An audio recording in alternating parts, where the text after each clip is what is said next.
everybody, today on the show I'm talking about women in the kitchen, which is exciting not so much because of the gendering of domesticity, but rather because I now have a chance for the very first time to wear my homemade chef's hat. It's so tall you can't even see it. I think this is a good pose for the rest of the video.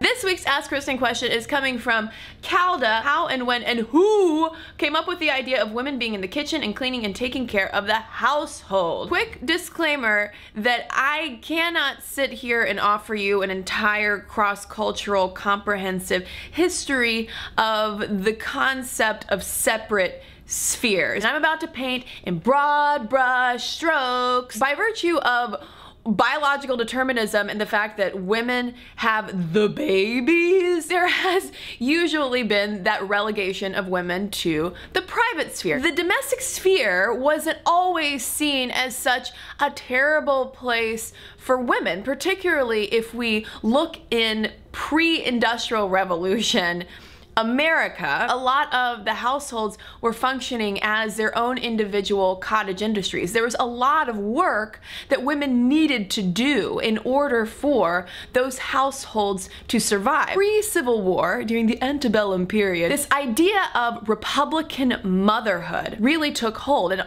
also became sort of propaganda on behalf of promoting women in the domestic sphere. It's good for your country. Also during this time, that the role of the parent fully in charge of a child's well-being, both physically but also spiritually and morally, passed from the father to the mother. So you do see a distinct shift in this private sphere role from being a more utilitarian one, arguably more on par with the public sphere role, aside from all of, well, the legal rights that women just didn't have, to being more encompassing of that domesticity that includes child rearing that we think of more today. As the country evolved away from domestic production toward more industrial revolution fueled capitalism and urbanization, those separate spheres became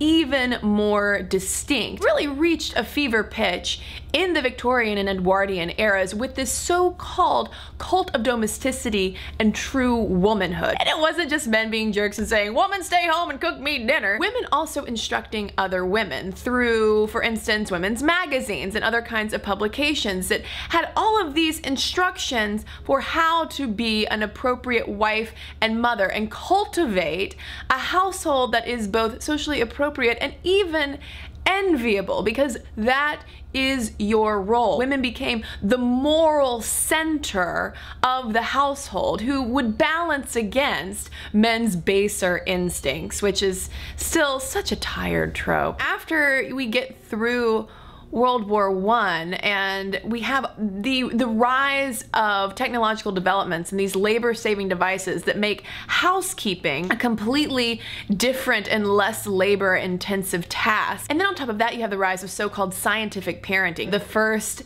parenting experts, who were all male doctors, were coming out saying that women, this is the way that you need to do it. All of this bizarre and conflicting pressure on women to essentially follow men's advice on how to do what used to just be their autonomous role. On the heels of that, post-World War II, we have this, again, rise of domesticity to the point I would say that it was comparable to the Victorian era, the dumbed down 50s and 60s era housewife, where she was actively encouraged to really just make the home a haven for her husband and not worry him with all of her interests. When we consider this kind of pendulum swing that happened over roughly a century, it's not terribly surprising that by the mid-late 1960s, some women started to say, I think I would like to try out this public sphere thing. The government also helped nudge things along, whether it was intending to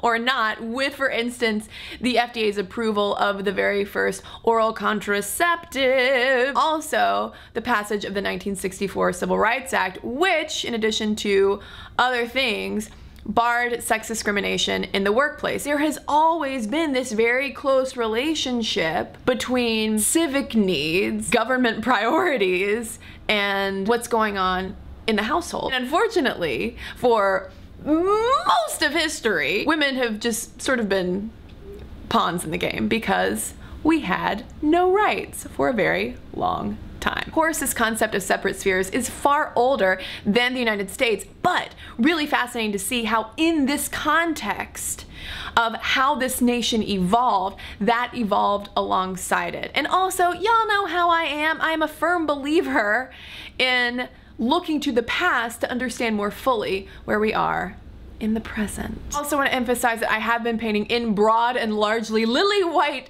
brushstrokes, recounting mostly what my white great-great-grandmothers would have been going through. If you look at the history of women of color in the United States, completely different scenarios in terms of how society perceived them and how they had to fight the double fight of both sexism and racism, and also economic inequality to an even deeper extent. Now I want to know what you think about all this gendering of domesticity and where we are today. Are these roles any more fluid than they used to be? Let me know in the comments below. Thanks to everybody who watched and commented on last week's Ask Kristen video. Why are women with shaved heads so shocking? Nicole Tucker commented, in my Navajo culture, men grow their hair long for religious reasons. When a man is in mourning, he may shave his head. In many Asian cultures, cutting off long hair is a sign of starting over. I'm not really sure why, but in my personal experience, I would often feel the need to cut my hair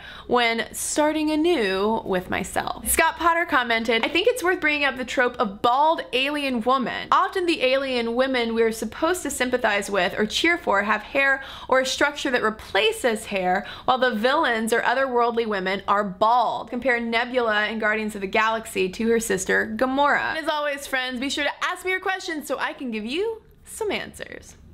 Now I gotta go get back to the kitchen.